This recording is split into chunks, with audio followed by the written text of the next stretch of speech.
जय संविधान, जय भीम, महात्मा गांधी की जय, कोट से मुर्दाबाद। हमारे देश के सम्मानित प्रधानमंत्री मोदी जी, मैं एक साधारण सा शिक्षक आपसे एक निवेदन करना चाहता हूं और आपको अवगत कराना चाहता हूं। वैसे आप एंटायर पॉलिटिकल साइंस में एमए हैं, बहुत पढ़े लिखे व्यक्ति हैं, बुद्धिजीवी हैं, प्रबुद्ध हैं, आपको बहुत चीजों का ज्ञान है।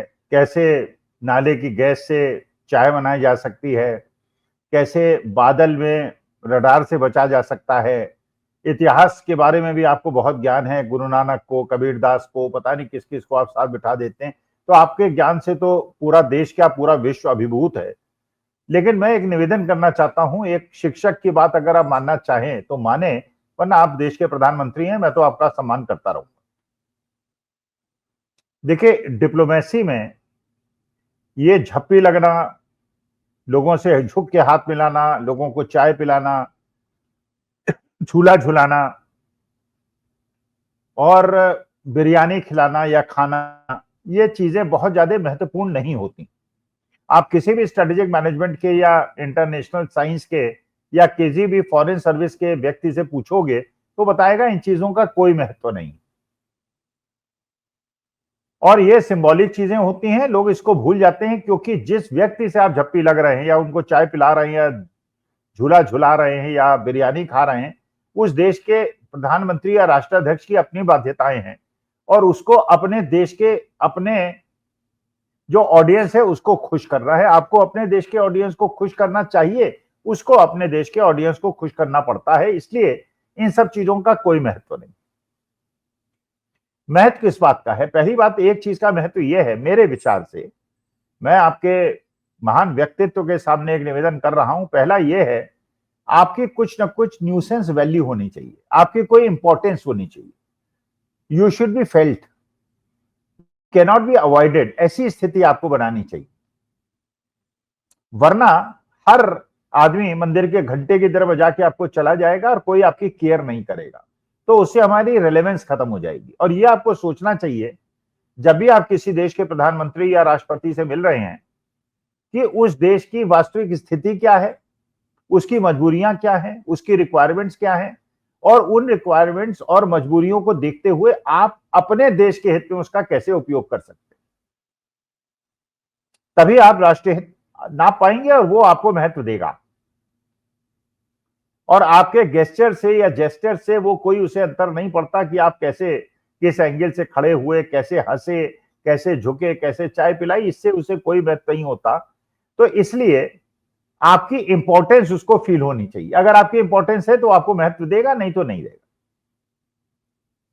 जैसे उदाहरण लीजिए आप, कि जैसे हमारा जब से देश आजाद हुआ, भाई महात्मा गांधी तो एक धोती में पहनने वाले एक संत थे, लेकिन उनको इतना पूरा विश्व महत्व क्यों देता था? क्योंकि उन्होंने एक ऐसी अलग जगाई थी, एक स्वतंत्रता संग्राम का ऐसा आंदोलन खड़ा किया था जो विश्व के लिए विस्मय कारणी था।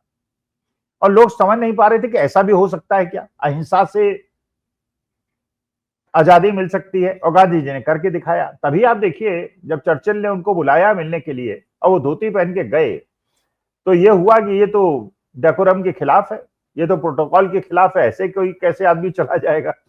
लेकिन अब महान व्यक्तित्व था महात्मा गांधी का, उन्हें रिसीव किया, उनको पूरा सम्मान मिला, और उसी प्रकार का हुआ जैसे एक विश्व के महान नेता का होता है। आज भी अगर पूरे विश्व के अंदर देखें तो सबसे ज्यादा स्टैच्यूज अगर किसी के पूरे विश्व में लगी हैं तो महात्मा गांधी और पंडित जवाहरलाल नेहरू की लगी है। और मेरे ख्याल से आगे भी इस समय में बाकी किसी को भी इतना सम्मान नहीं मिलेगा जिन इन दो व्यक्तित्वों को पूरे विश्व ने दिया है। कारण ये कि उन्होंने एक अलग प्रकार की अपनी पर्सनालिटी का ट्रेट बनाया जिसको विश्व ने समझा, परखा और इज्जत दी।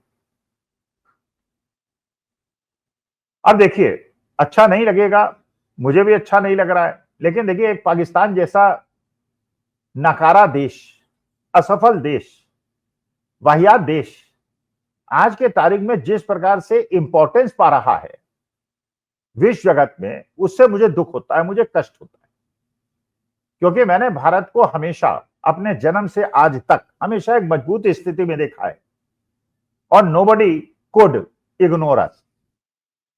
अमेरिका भी हमारे पीछे घूमता था, रूस भी घूमता था, चीन भी घूमता था, और किसी की हिम्मत नहीं थी हमें लाल आंखें दिखाने की या हमें अवॉइड करने की, नेग्लेक्ट करने की।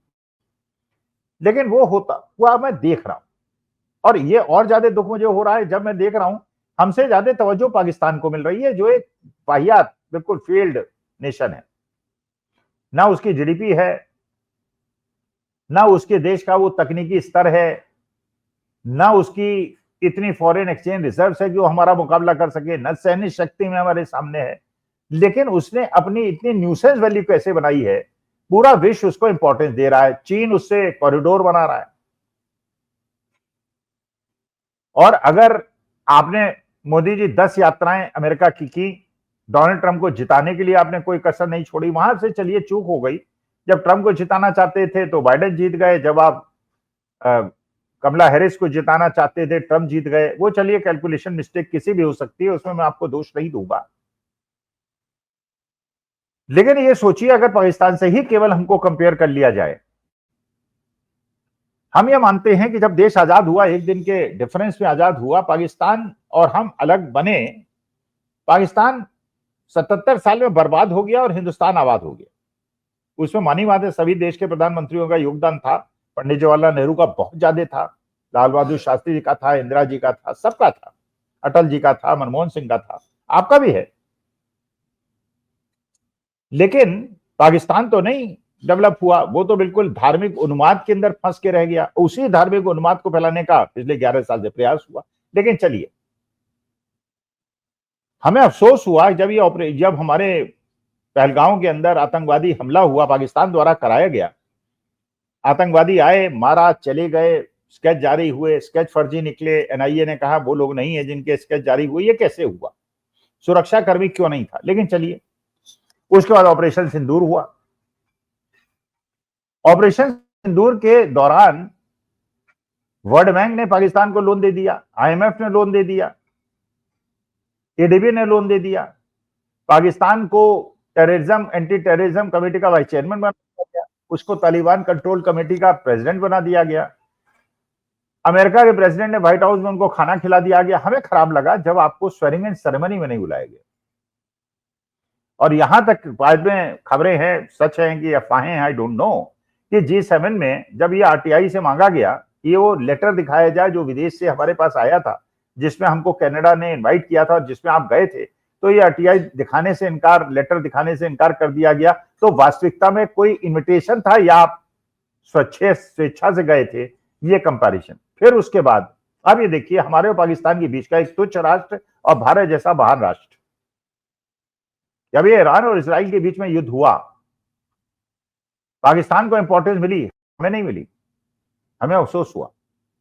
इसके बावजूद पाकिस्तान ने युद्ध के बाद इजराइल का विरोध किया और ईरान का साथ दिया। मतलब इनडायरेक्टली उन्होंने उस अमेरिका का विरोध किया जिसने उनके फील्ड मार्शल को खाना खिलाया था अपने व्हाइट हाउस में। माने उन्होंने अपनी इंपॉर्टेंस को बरकरार रखा, अपनी वॉइस को बरकरार रखा। और हमारे देश में, हमारा देश आज के तारीख में पूरे हिंदुस्तान के अंदर अगर हम लोग मान लीजिए कोई भी कोशिश करे कि वो ईरान के समर्थन में खड़ा हो, ईरान का विरोध करे, तो शायद वो जेल चला जाएगा। ये कैसा लोकतंत्र है मोदी जी? क्या देश के लोगों को अपनी राय प्रकट करने का अधिकार नहीं है? क्या ये भी हम लोगों को अधिकार नहीं है कि हम ईरान के साथ सॉलिडरिटी, जिसके ऊपर इजराइल ने अटैक किया, पैलेस्टीनियंस को परेशान किया, गाजा पट्टी में परेशान किया, और उसके बाद अमेरिका ने उसके ऊपर अटैक कर दिया, और अगर वो अपने सेल्फ डिफेंस में कुछ करता है तो हम उसके सहयोग के लिए भी नहीं खड़े हो सकते, उसके लिए वॉइस भी नहीं उठा। ये कैसी डेमोक्रेसी है? लेकिन पाकिस्तान के अंदर ऐसा हो सकता है। हम ये कहते हैं Pakistan is a dictatorial and army शासन का देश है, वहां पे लोग ईरान के समर्थन में खड़े हो सकते हैं, लेकिन भारतवर्ष के अंदर ईरान के समर्थन में नहीं खड़े हो सकते। तो मेरा आपसे निवेदन है, आप देश के प्रधानमंत्री हैं, मैं आपकी बहुत इज्जत करता हूं, कि आप देश की इंपॉर्टेंस को बढ़ाइए, जिससे नोबडी कैन अवॉइड यू, और कोई आपको अवॉइड कर भी नहीं सकता, क्योंकि भारतवर्ष एक मजबूत राष्ट्र है। लेकिन leadership also has to be very strong, और आपको ऐसी लीडरशिप देनी है जिसमें चाइना भी आपको अवॉइड ना करे, रूस भी ना करे, अमेरिका भी ना करे। ऐसा ना हो कि आपके प्रतिद्वंदियों को वो स्नेह दे, इज्जत दे, और हमें और आपको न दें, क्योंकि आप इस समय देश के प्रधानमंत्री हैं। हम आपको अपना मान सम्मान मानते हैं, आत्मगौरव का प्रतीक मानते हैं, आपका जब अपमान होता है हमें अच्छा नहीं लगता। इसलिए आपसे निवेदन है, डिप्लोमेसी को डिप्लोमेसी की तरह चलाएं और उसको झप्पी पप्पी, गले मिलना, चाय पीना, झूला झुलाना और बासमती और ये बिरयानी खाना, इससे दूर रखें। इससे कूटनीति राजनीति नहीं हो सकता।